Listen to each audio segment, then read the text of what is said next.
Okay, so let's continue our permutation exercises.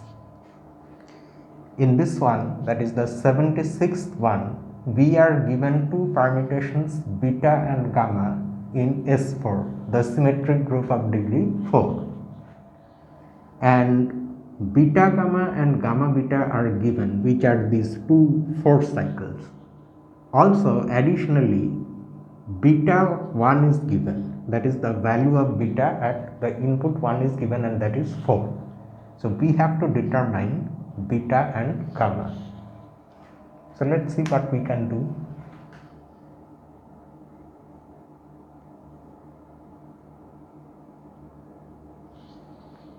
So in the beginning itself, we are going to use this hypothesis that beta of 1 is 4 along with this value of gamma beta, since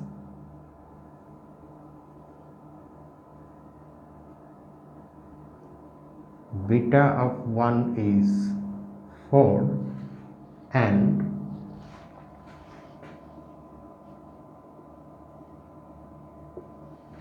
gamma beta is 1, 2, 4, 3.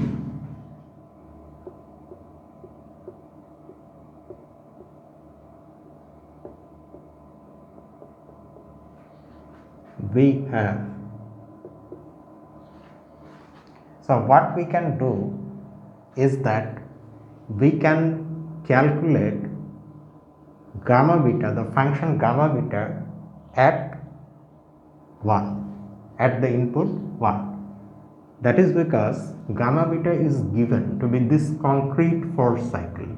So when we apply this function on 1, the output is 2, which is what the force cycle says. When you apply this force cycle on the symbol 1, the output is the symbol 2. So 2 is equal to 1, 2, 4, 3 applied on 1. You should understand that this means that we are applying this function, this permutation on 1, and we are getting 2. But that is just simply gamma beta of 1, which using the definition of composition of mappings is gamma of beta of 1. And now you use this fact that beta of 1 is 4. So this is equal to gamma of 4. So we have found the value of gamma at 4 and it has come out to be 2. Okay. Now we use this and beta gamma in a similar manner. Hence, okay, so now what we will do is that we will calculate beta gamma at 4, because gamma 4 is available and beta gamma we already know. So what is the value of beta gamma at the input 4? 3. Okay, so 3 is equal to 1432. This function evaluated at 4, which is equal to beta gamma of 4, that is equal to beta of gamma of 4, but gamma of 4 we have just now calculated, it is 2, so this is equal to beta of 2.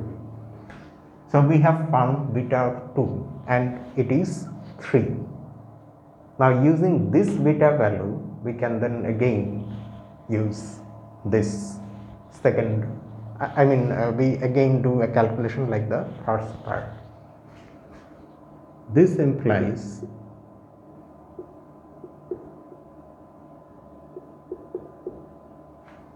so now we have beta of 2, so we calculate gamma beta at the input 2, and doing that the output is 4. So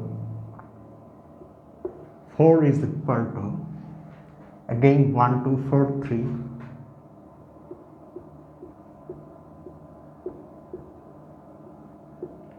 evaluated at 2, but 1, 2, 4, 3 is gamma beta, so that is gamma beta of 2, which is equal to gamma of beta of 2, and beta of 2 is 3, so this is gamma of 3. And now we can once more use this, we can once more do another such calculation using this new value of gamma. Gamma of 3 is 4. So now we are going to evaluate beta gamma at the input 3. So that gives us 2. So 2 is equal to 1432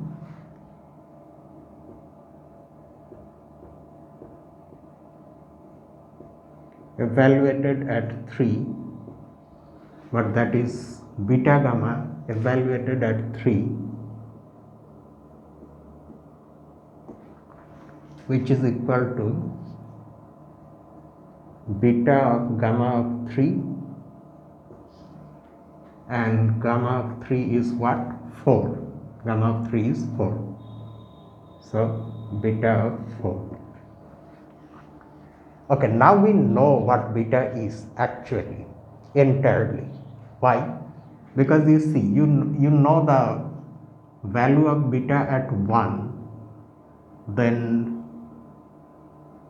at 4 also we know, and at another input also we know. Which one is it? 2. So we know what beta does to 1, 4 and 2. So that automatically tells us what beta does to 3, because beta is the permutation of these 4 symbols 1, 2, 3 and 4. So beta of 3 is automatically determined. Since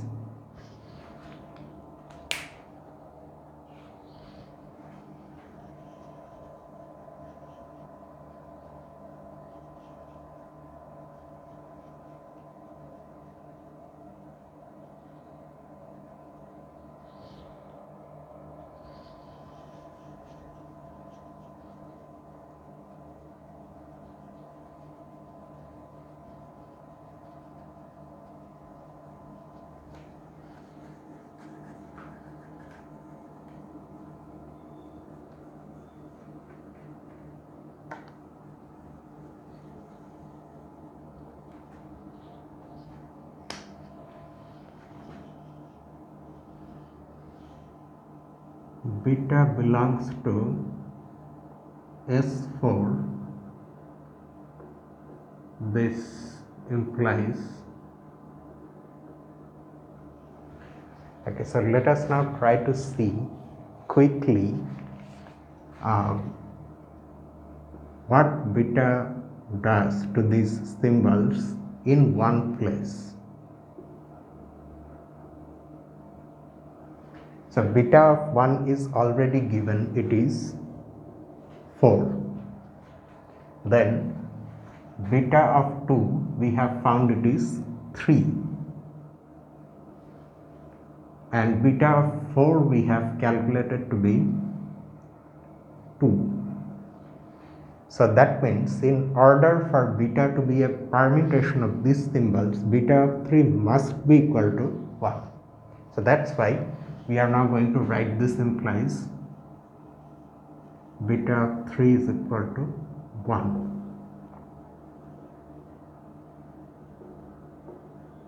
That is, now we know what beta is. As a permutation, if we write using the notation for permutation, then beta sends 1 to 4, then it sends 4 to 2, 2 to 3, and 3 back to 1. So beta itself is this 4 cycle. Now note that we have two equations involving beta and gamma. We can now use any one of them to calculate gamma from this value of beta, and that calculation will be carried out in the group S4, of course.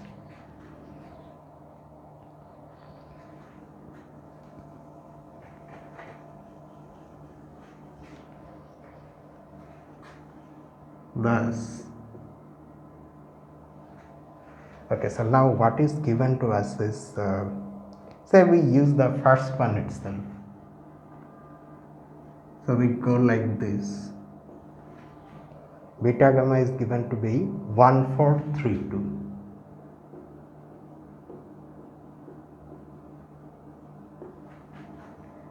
So this implies gamma is equal to beta inverse times 1432.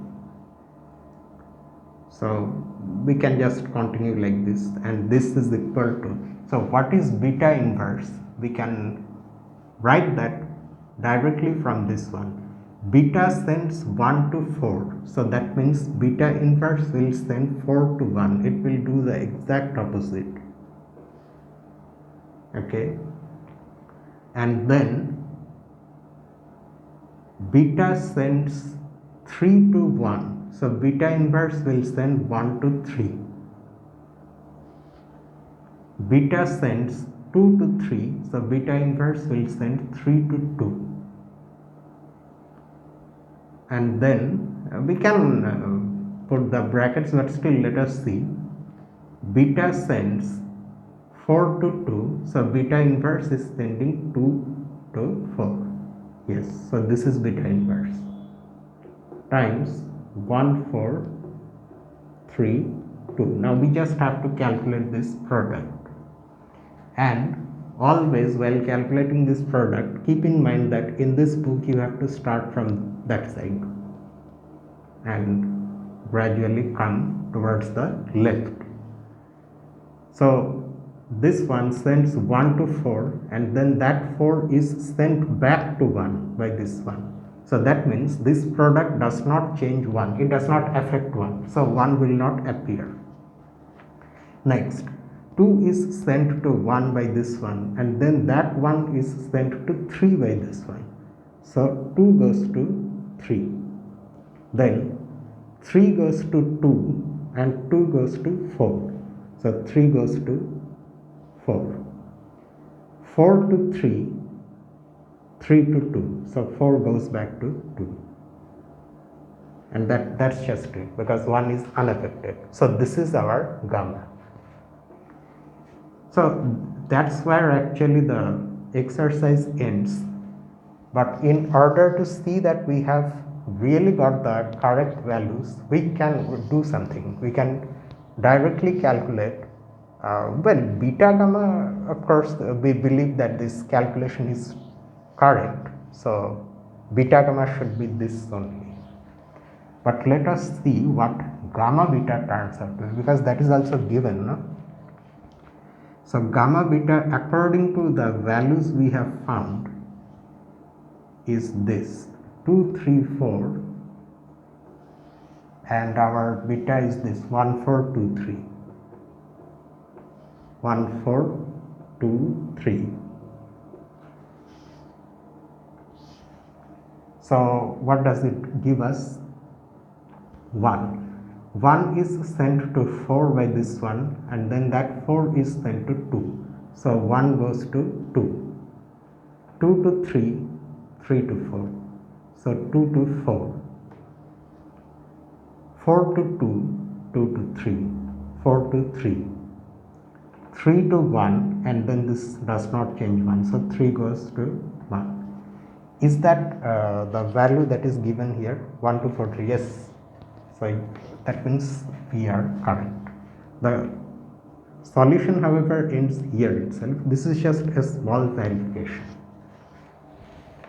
Okay, let us now see the next one.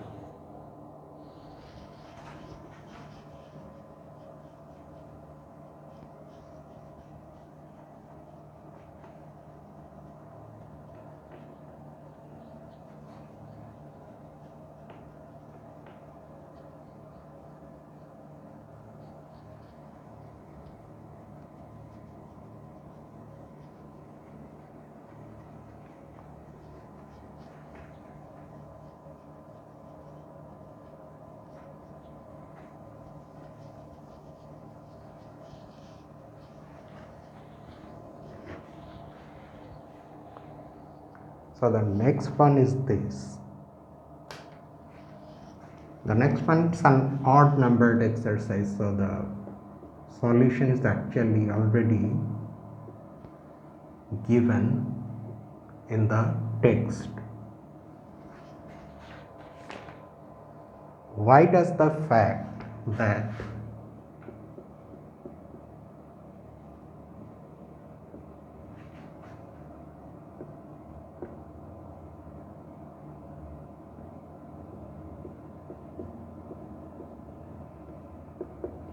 the orders of the elements of A4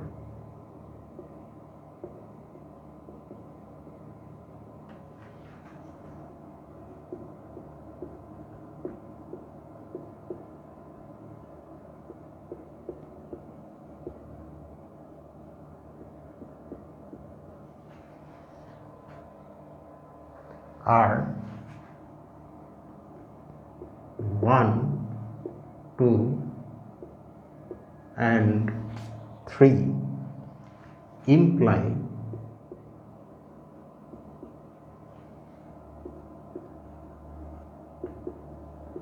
that there is only one element in the center of A4. That is, the center of the alternating group of degree 4 is trivial. It has only the identity permutation and nothing else.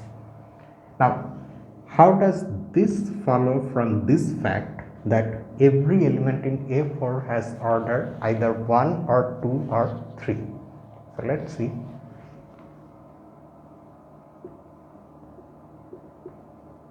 Suppose this is not the case.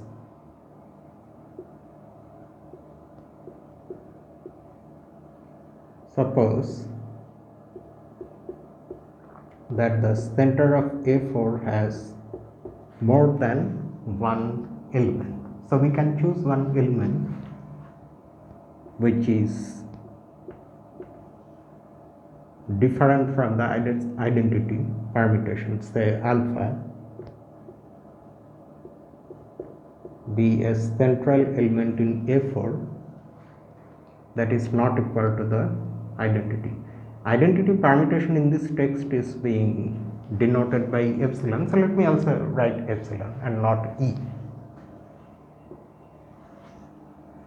Okay, then by what is given, we have to assume this fact that every element in A4 has order either 1 or 2 or 3. That is true, but we need not worry about that, it's given. So because alpha is different from the identity permutation, its order will be either 2 or 3, because we know that in any group the identity element is the only element whose order is 1. So the order of alpha is 2 or it is 3. Let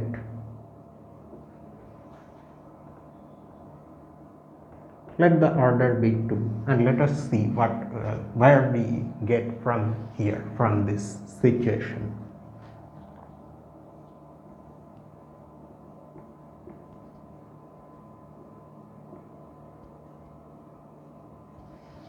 Okay, now let us choose a 3 cycle, which we can choose in A4 because 3 cycles exist in A4 and they are all 3 cycles exist in S4 and they are all even permutations, so they actually lie in A4.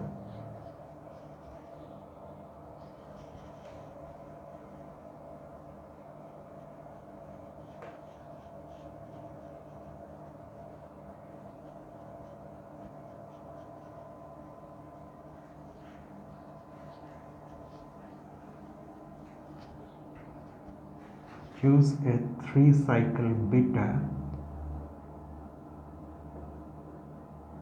in A4. Okay.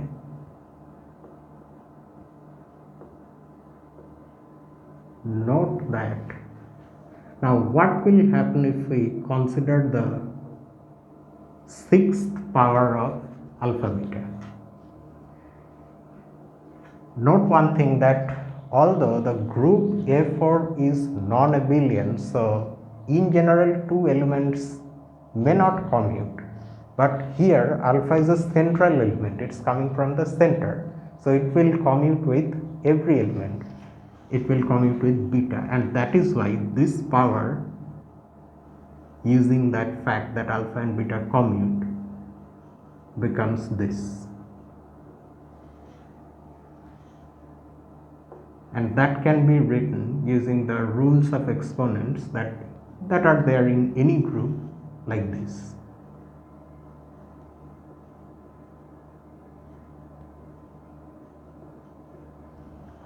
Now we already know that alpha has order 2 and beta, being a 3 cycle, has order 3, that also we know. So this becomes the cube of the identity times the square of the identity, that means the identity itself. Okay. Now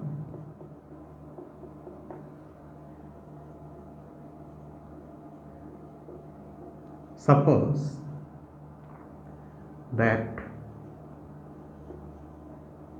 some ith power of alpha beta, that is where the exponent is I, is equal to the identity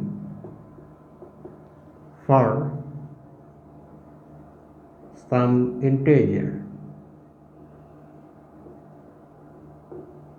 some positive integer strictly less than 6 or less than or equal to 5.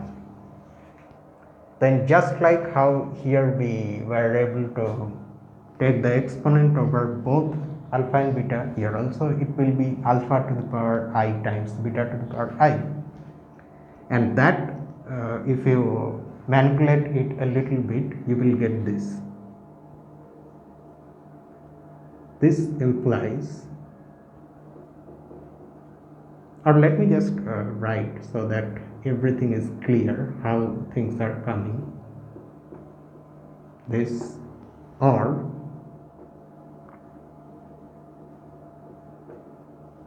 equal to beta to the power minus I, multiplying on both sides by beta to the power minus I from the right. Okay, that gets us this. Hence, so these two things, the ith power of alpha and the minus ith power of beta, are permutations where in S4, in A4, so they have finite order, that we already know, but we also have a way of calculating the orders of these powers in terms of the orders of alpha and beta, the base permutations. And so let us start like this. Now we are going to go through a calculation like this. Hence, the order of alpha to the power I is equal to the order of beta to the power minus I. Now that formula that I was talking about now is this.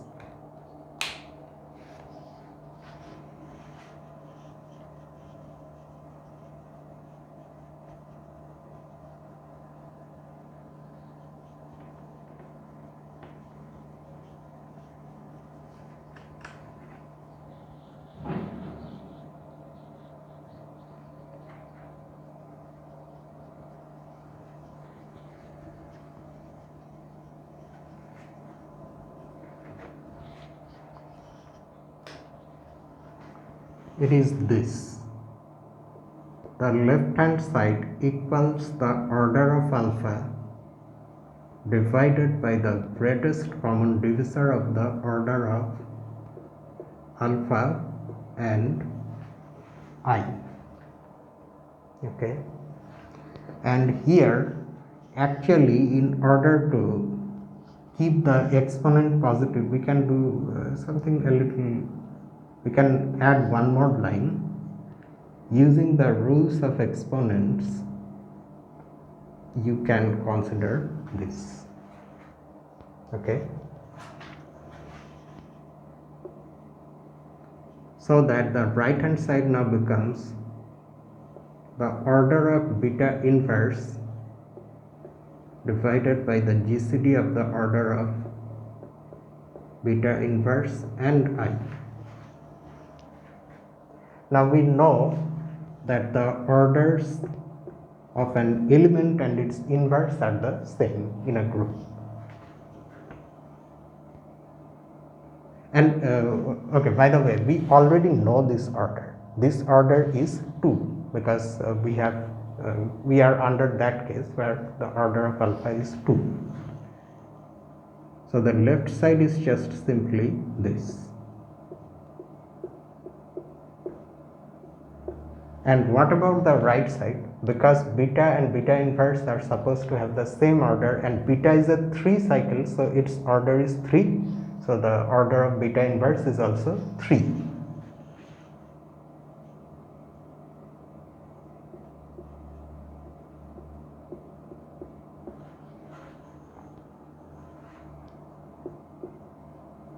And that implies 2 times the GCD of 3 and I is equal to 3 times the GCD of 2 and I. So 2 divides the left hand side. So 2 also should divide the right hand side, but 2 does not divide 3. And 2 is a prime. So that means 2 has to divide this GCD. And similarly, 3 has to divide this GCD because 3 divides the left hand side, but 3 does not divide 2. So at once we write this implies 2 divides the GCD of 2 and I, and 3 divides the GCD of 3 and I. And if you want to still write some explanation for why this conclusion is drawn, then you can write since 2 and 3 are relatively prime, that's why. Okay, now the GCD of 2 and I, being after all a divisor, a common divisor which divides both 2 and I, it divides I, right? By definition itself, the GCD of 2 and I divides I, and 2 divides this GCD, so that means 2 divides I. Similarly, here also 3 divides I because this thing divides I, so 3 has to divide I.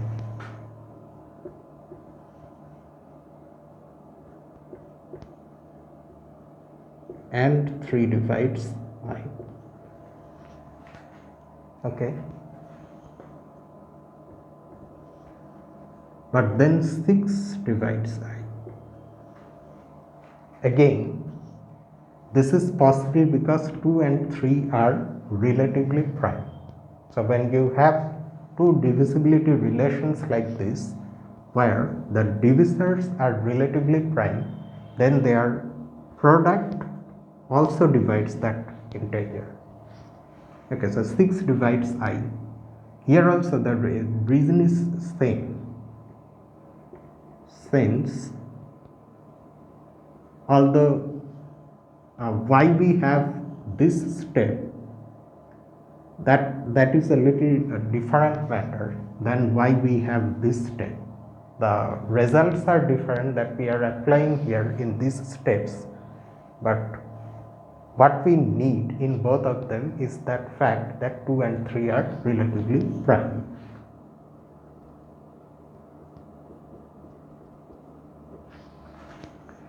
But this cannot be, right? This is a contradiction, and it contradicts these inequalities, because if I is an integer that is positive and also less than 6, then 6 cannot divide I. If you forcefully consider this as well as this, then we will get a contradiction. You can use the division algorithm to Cy, or you just know this fact because it is something that we have seen, I mean, in our school days. Divisors, remainders, their properties.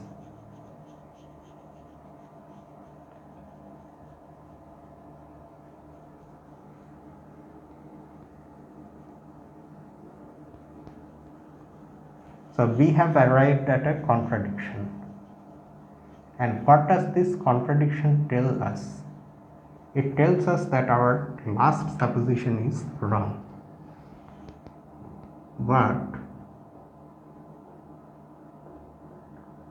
this contradicts these inequalities. So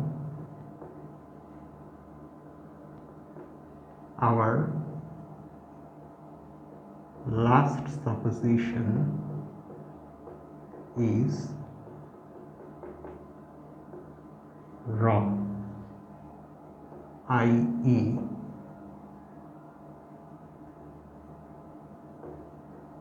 this is not equal to the identity permutation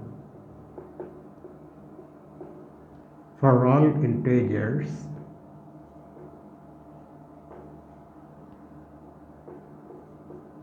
I lying between 1 and 5, including 1 and 5. Hence, but we have already seen that the sixth power of alpha beta becomes the identity. Hence, the order of alpha beta is 6. But this itself is a contradiction because it contradicts the hypothesis of the exercise. It's already given that every element in A4 has order either 1 or 2 or 3, whereas alpha and beta, we have chosen them from A4, and because A4 is a group, so alpha beta is going to be an element in A4, but we have found that its order is 6. This is a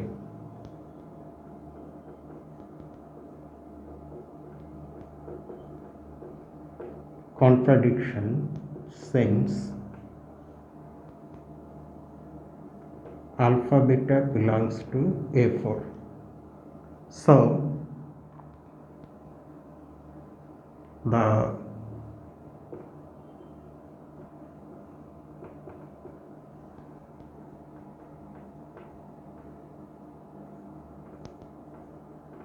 where does this situation arise from? It arises from our assumption that the order of alpha is 2. Recall that we had two conditions, two cases. Either the order is 2 or the order is 3. So that means the order cannot be 2. Is false. So that means the order has to be equal to 3.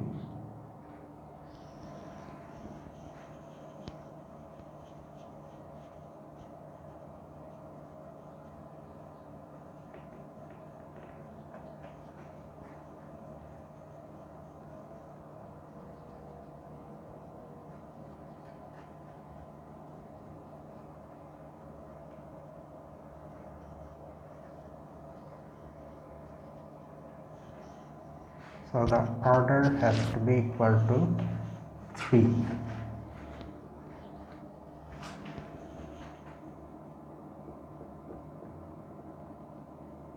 We are thus forced to have this.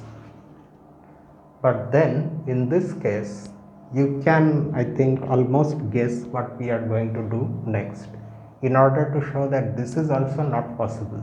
Namely, we have to now choose a beta in A4 whose order is 2, so that we can carry out an exactly similar procedure and arrive at a dead end. a contradiction, and that that beta whose order is 2 can be chosen to be a product of two cycles. Keep in mind that it has to be an element in A4. It needs to be an even permutation, because otherwise your argument it won't work.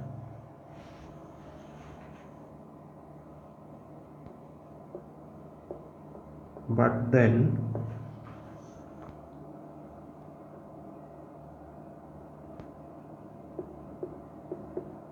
choose actually we can write then choosing this particular element in A4 and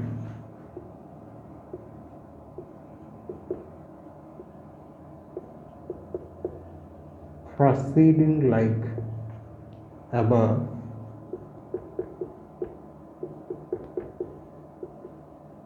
we can show that the product of alpha and this new beta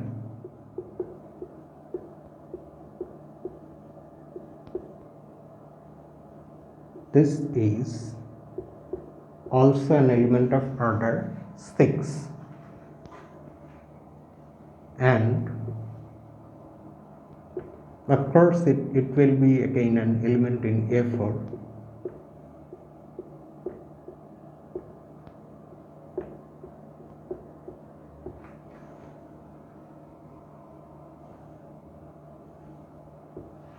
This is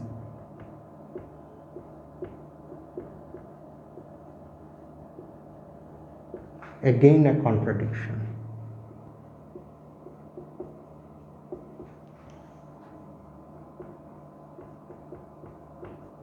Contradiction to what?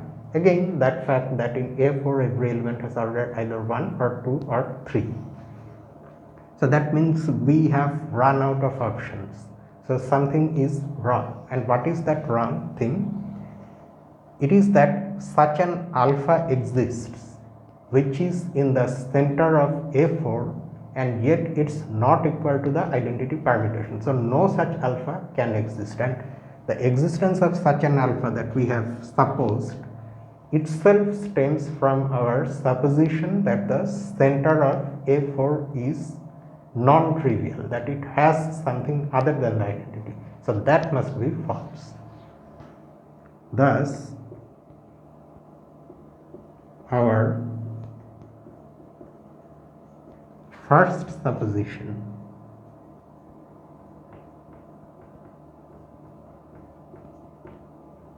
is false, i.e. the center must have only the identity permutation.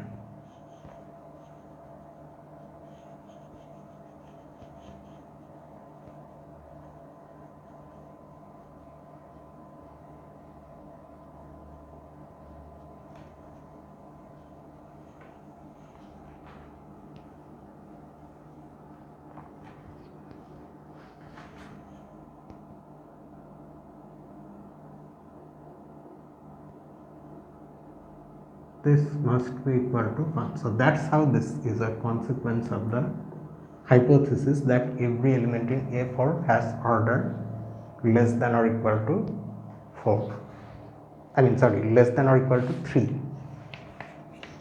So that is the solution. Then next, 78.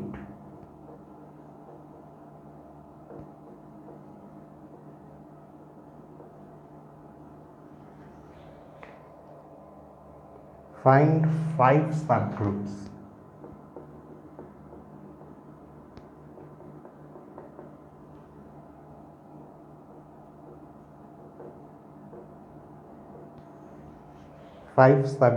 of S5, the symmetric group of degree 5 of order 24. Okay. at once, if you just simply look at the exercise, it seems to be a very complicated one, but actually it's a very easy one. You look at the number 24. 24 is 4 factorial, which is the order of S4. Now, can we find S4 inside S5 as a subgroup? Yes, we can. And the idea how we can find S4 inside S5 will immediately give you 5 such subgroups, which each one of them is actually S4 itself, just the symbols are different. Let S be equal to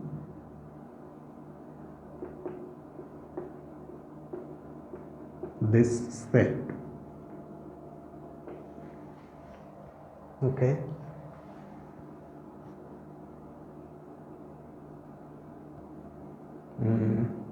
What I am thinking is how I should write this. So we have considered S to be the set of these 5 symbols on which actually the elements of S5 are acting, that is permutations of these symbols. So the idea here is to consider any 4 of them and see what permutations change only them and keeps the 5th element unchanged. For example, in S5, if you consider this 4 cycle, it is actually an element in S5 which changes these 4 symbols like this, and it does not change 5, it keeps 5 constant, it keeps 5 fixed. But this is a permutation in S5 and it looks like an element in S4. In a sense, it is an element in S4. So like that, you can consider all possible permutations of only these 4 symbols in S5, always keeping 5 fixed. And that set, if you consider, which changes only these symbols, that set, that subset will form a subgroup of S5, which you can clearly see will be, oh, I should not say those things, no, I'm mixing up all the things. In Herstein, we have already gone through homomorphism, isomorphism. Have we come across the notion of isomorphism here? I'm not sure. In Gallian, have we got isomorphism, homomorphism?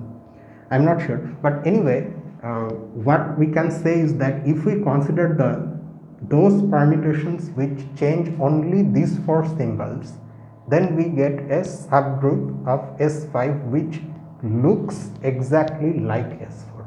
That we can say. Okay, without going into homomorphisms, isomorphisms, those things. So that is the idea we are now going to use. So the way this has to be written is this.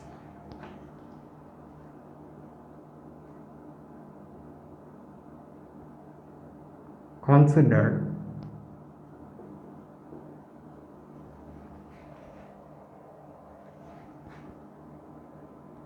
H1 to be the set of those elements in S5 which keep 5 fixed.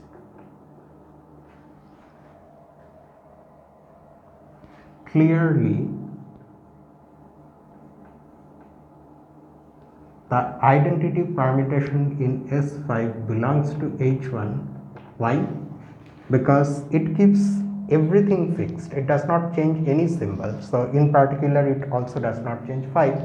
So epsilon is in H1, and as a result H1 is a non-empty subset of S5. Now we need to show that it's a subgroup. So for that, because we are dealing with a finite group, we just need to take two elements in H1 and show that their product is again in H1, which is almost trivial, but still for the sake of completeness, let me write the things.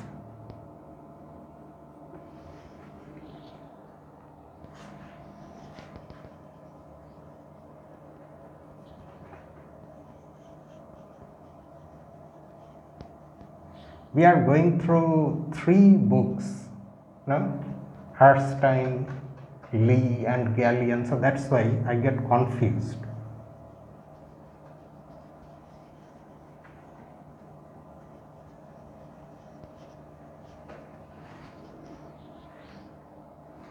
Let alpha and beta belong to H1. Then alpha 5 is equal to 5 and beta of 5 is also equal to 5. Hence,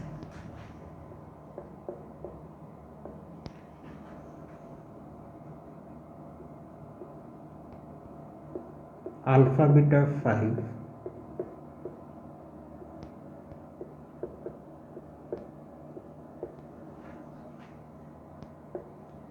this is equal to alpha 5, so that is equal to 5, which implies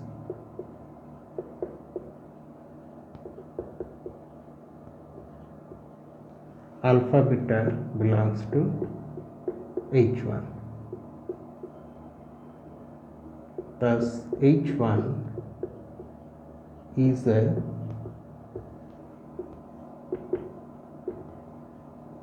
subgroup of S5. Okay, but how do you prove that H1 has precisely 24 elements? That actually has to be proved, right? We cannot just simply say that H1 looks like S4, so that's why it should have 24 elements. Yes, that's just a guess. You have to substantiate that guess by giving some sort of rigorous argument. So for that, you just simply define a map.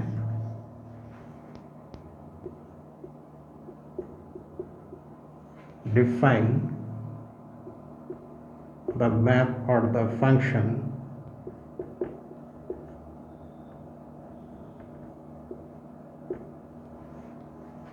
say, let me call it f from well, not S5 itself, but from H1 into S4.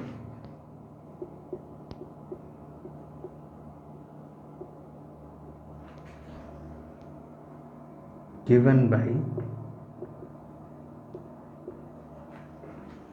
okay, so f of alpha, this is going to look very silly, okay. I am defining f of alpha to be equal to alpha. In order to get rid of this silliness, let me just simply call it alpha prime, where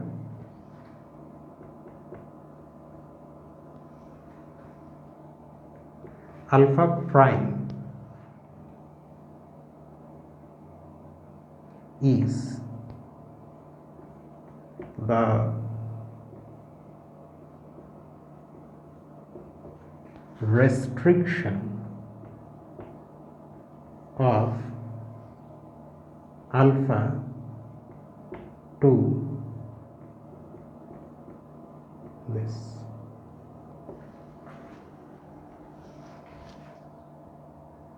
Does it make sense? Let us see. What does this restriction and these things mean?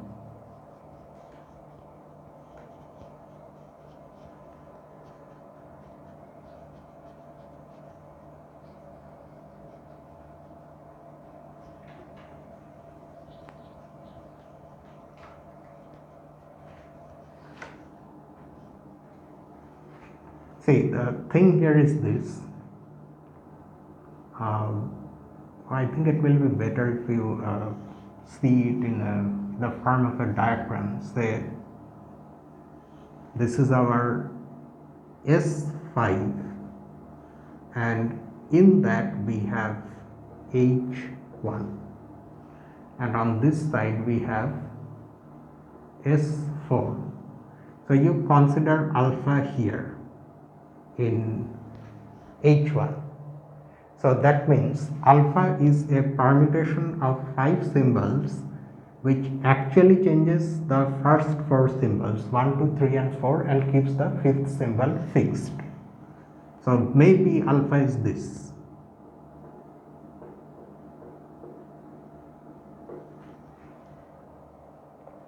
So we are mapping alpha to alpha prime, which is also actually just this. So that's why I was going to write f of alpha equal to alpha, but that will create confusion. So if you truly try to see what is happening here, the thing here is this: 1, 2, 3, 4, 5. 1, 2, 3, 4, 5. So if I draw the arrow diagram for alpha, then it is this: 1 goes to 2, 2 goes to 3, 3 goes to 4, 4 goes to 1 and 5 goes to 5. This is actually the function alpha, whereas strictly speaking alpha prime is a different function. Its domain does not include 5. Its domain is only this.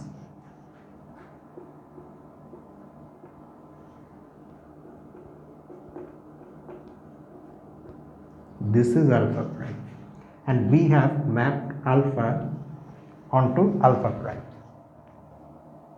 Okay, and now the thing that you have to show is that this f is a bijection. It's a 1-to-1, 1-1 onto mapping. I leave that to you, so that f becomes a 1-to-1 correspondence between H1 and S4. So they must have the same number of elements, because S4 has 24 elements, 24 permutations. So H1 also must have 24 permutations. So that's how the order of H1 will be equal to 24. But that is just only one subgroup of order 24. What about the others? For the others, what you do, you just simply, here we have kept 5 fixed, so you keep the other symbols fixed.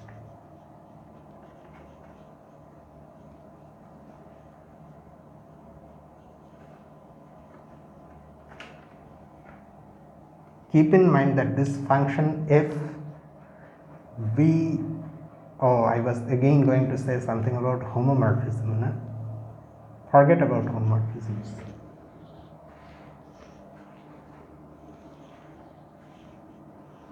We just have to show that f is a bijection, that's it.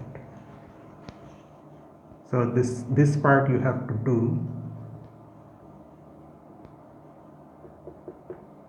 Show that f is 1, 1 and onto, and hence the order of H1 is equal to the order of S4, that is equal to 24. So that's how we get a subgroup of order 24. Similarly, this just continues. Similarly also, okay, once you show this much, which you actually have to show, then you can write similarly for the other subgroups, which need not be shown. Similarly,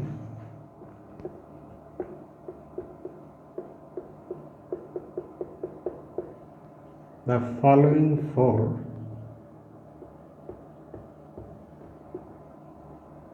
subsets of S5 are also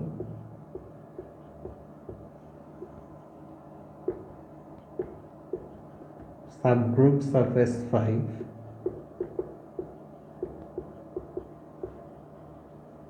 of order 24,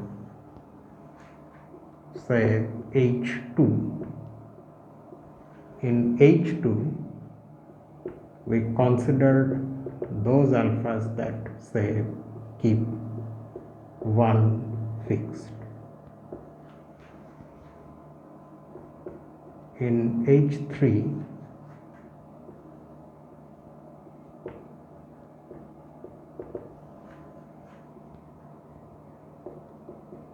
they keep 2 fixed. In H4 they keep 3 fixed, and in H5 they keep 5 fixed. No, 5 fixed or 4 fixed.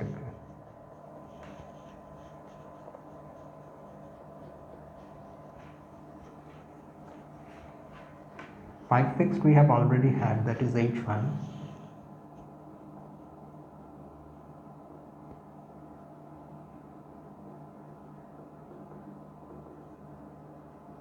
Because we have not been careful, so we may confuse this fixed element with the suffix.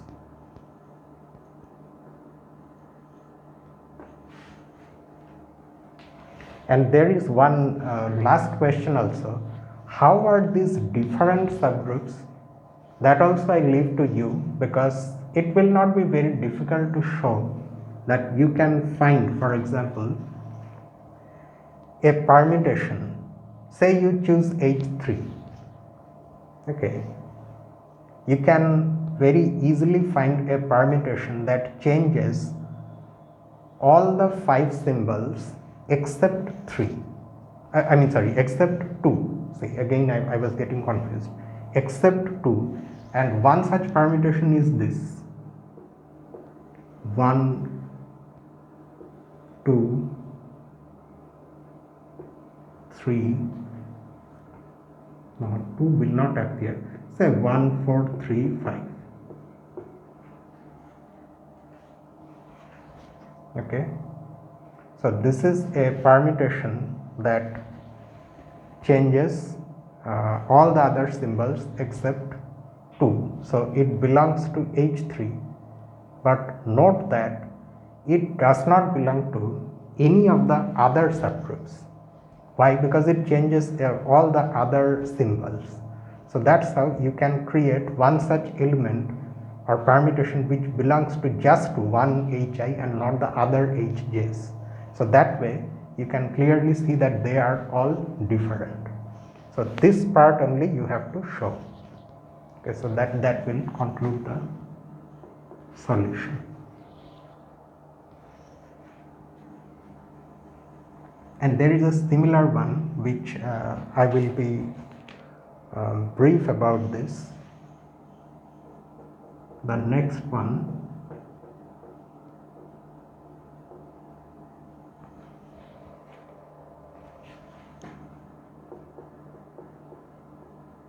find 6 subgroups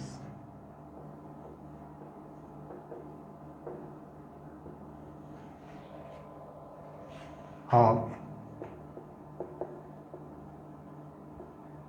order 60 in S6.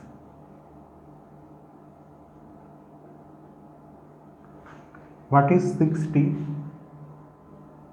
60 is 120 divided by 2, which is 5 factorial divided by 2, and a group of this order is A5, the alternating group of degree 5, which has all the even permutations in S5. So you can proceed like this. So I'm just going to write something. It's not a solution, it's a hint. Consider all the 6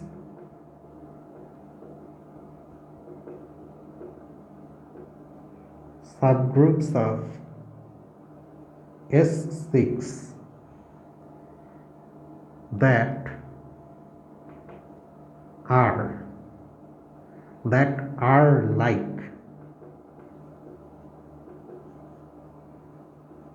A5 by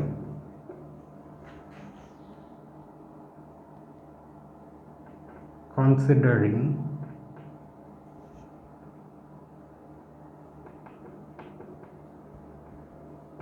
five of the 6 symbols that are there in S6, I mean whose permutations make up S6.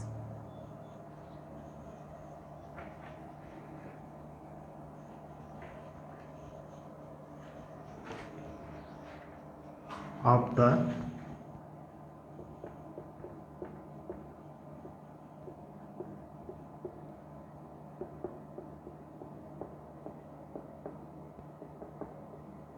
six symbols. You can consider this as a hint, and you have to write an actual rigorous solution just like that previous one from this hint, using this hint.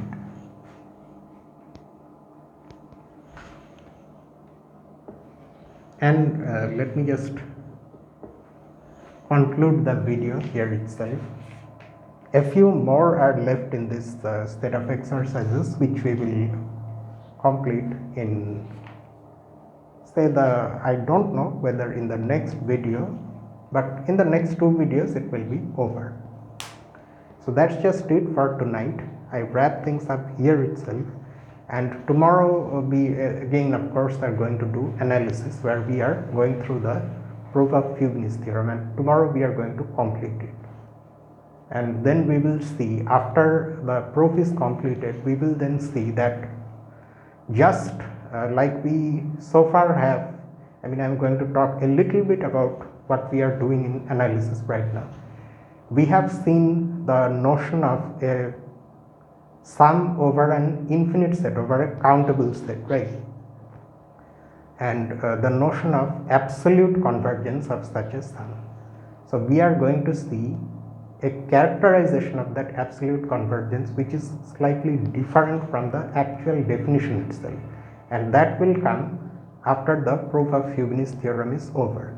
And then, just like we had properties of finite sums, finite series, properties of infinite series, so just like that we are then going to see properties of infinite sums, similar properties, but infinite sums also have such properties. So those things we are going to see. So see you tomorrow with those things. Until then, this is me, Lucifer, from A Mathematical Room. Have a nice night.